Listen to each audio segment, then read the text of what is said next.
కేసులో నిందితుడికి ఫేవర్ చేస్తానని 15 లక్షలు డిమాండ్ చేసిన ఓ ఇన్స్పెక్టర్ 3 లక్షల రూపాయల లంచం తీసుకున్న సమయంలో అటుగా వస్తున్న వారు ఏసీబీ అధికారులేనని గుర్తించాడు. ఆ డబ్బు అక్కడ వదిలేసి రోడ్డుపై పరుగులు పెట్టాడు.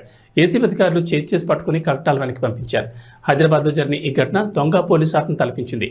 తన వ్యాపార విస్తరణకు సలహాలు ఇస్తానని చెప్పి లక్షలాది రూపాయలు తీసుకుని మోసం చేశాడంటూ బోయిన్పల్లికి చెందిన కన్సల్టెంట్ మణిరంగస్వామి అయ్యర్పై అల్వాల్కు చెందిన ఫార్మా వ్యాపారి సివిఎస్ సత్యప్రసాద్ సిసిఎస్లో ఫిర్యాదు చేశాడు.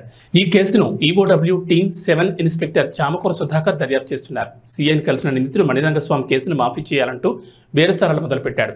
ఇద్దరి మధ్య 15 లక్షలకు బేరం కుదిరింది. అందులో భాగంగా గతంలో 5 లక్షల అడ్వాన్స్ ఇచ్చారు.